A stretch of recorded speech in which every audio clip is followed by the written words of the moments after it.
Can you unplug me?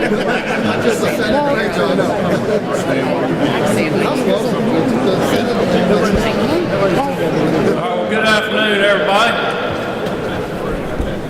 Let me just first thank everybody for joining us for this important announcement. Got Channel 2 joining us late in the game. I also want to thank Lieutenant Governor Burt Jones and Speaker John Burns for being with us today. Our constitutional officers, I'm not going to name all of them because I think we have all of them with us today. I certainly want to thank the leadership in the House and Senate from the Republican majority caucuses that are here with us today. Just cannot thank the General Assembly enough for their support in this effort, but also a lot of other things that we're working on. And one of those is our shared commitment to protecting Georgians from the disastrous effects of Joe Biden's failure to secure the U.S. southern border.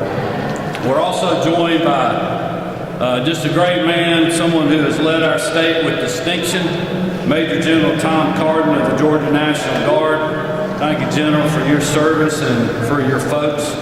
Director Chris Stallings of the Georgia Emergency Management and Homeland Security Agency, and General Carden and Director Stallings have done a lot of great work on behalf of our state. I just want to thank both of you guys for your response in a lot of different ways over the last 5 years. I also want to recognize and thank the proud members of the Georgia National Guard who are with us today. Thank y'all for your service.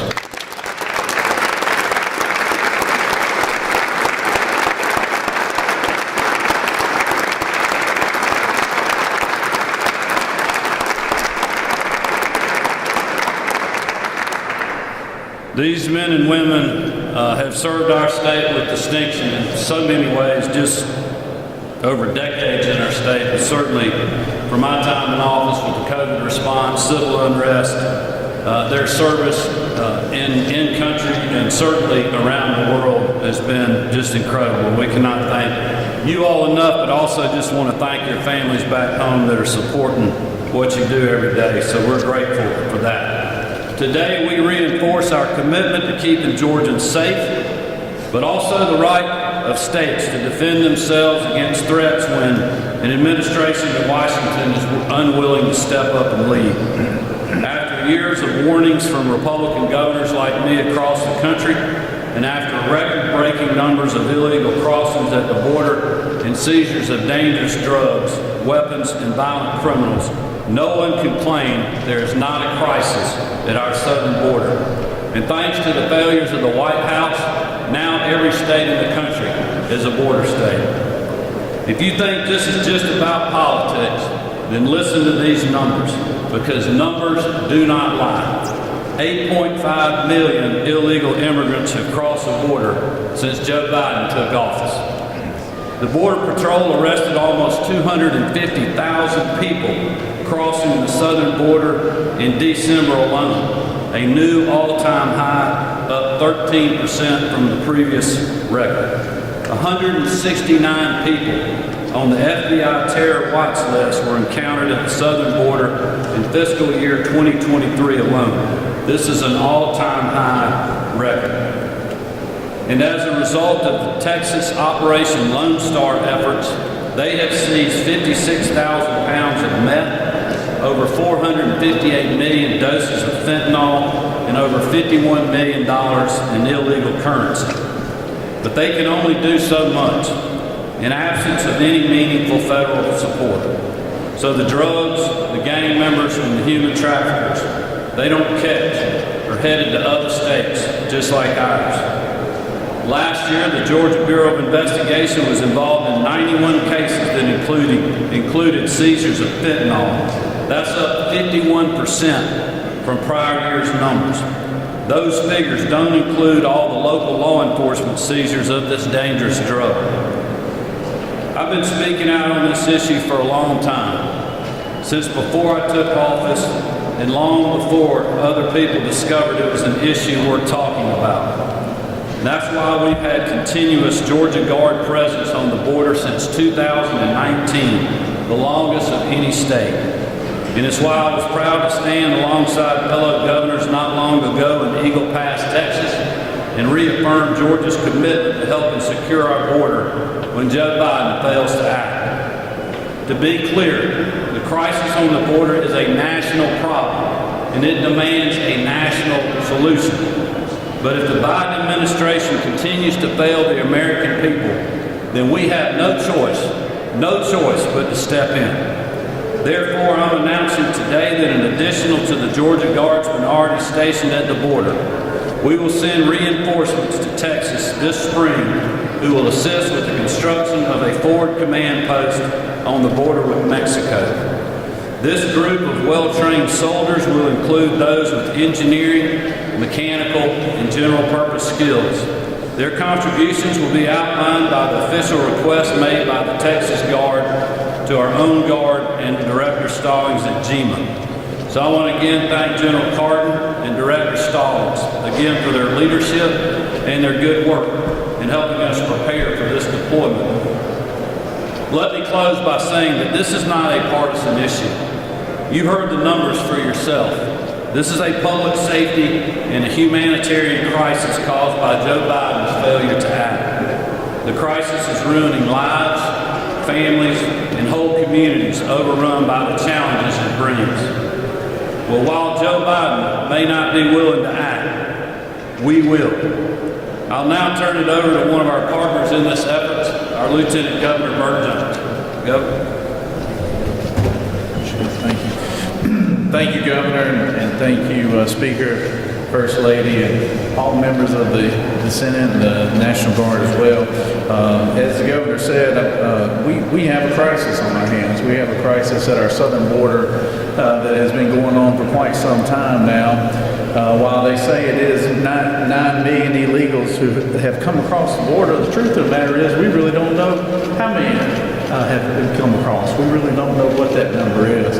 But I want to applaud Governor Kemp for standing with Texas, standing with Governor Abbott, and I want to applaud the General Assembly as well as the Speaker for standing with the Governor and Texas on this issue, because what we're seeing here in the state of Georgia is an influx of people from human trafficking to drug trafficking to everything that is reprehensible under the sun. And, you know, when you have kids that are being brought here displaced from family members, it becomes a strain on our agency.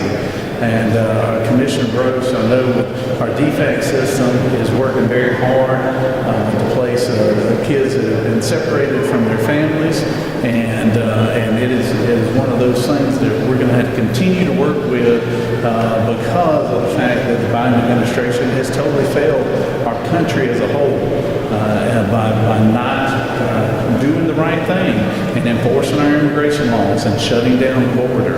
And so we have been forced, the state of Georgia, along with other states, have been forced to take it into our own hands. And like I said, I would applaud Governor Kemp for his efforts and his leadership on this. And we're lucky to have such a good, strong governor and good partnerships with our legislative branch that allows us to be able to do this for the state of Texas. And I look forward to working with the Speaker of the House, which I want to turn the podium over to right now. Thank you, Mr. Governor. Well, good afternoon. It's a great day to be a Georgian and a great day to be an American. I can assure you of that. I want to thank my colleagues in the House and colleagues in the Senate, Lieutenant Governor Jones, National Guardsmen, men and women that are here, and the leadership for supporting our governor who's doing the right thing. Thank you, Governor Kemp, First Lady. We appreciate you both. You know, it's hard to believe, but 4 years ago, this country had a secure border. I want to share a quote with you. I'm going to let you decide where it came from, then I'll tell you. We simply cannot allow people to pour into the United States undetected, undocumented, unchecked, and circumventing the line of people who are waiting patiently, diligently, and lawfully to become immigrants in this country. Those words certainly ring true today. It might surprise you to learn that President Barack Obama was the one who said that. The simplest fact of the matter is that the massive increase in illegal immigration we have seen in this country is not a red state issue, it's not a blue state issue, it is an every state issue, and that includes us right here in this great state of Georgia. And beyond the humanitarian and public safety concerns, the data reveals just how economically harmful this crisis has been. According to one report I've seen, illegal immigration is costing Georgia taxpayers over $2.2 billion each year. And as the federal government continues to pour billions into cities and communities struggling to handle this influx, if just for a fraction of those funds went to border security, we wouldn't be dealing with this issue. I don't believe that the American will stand for this.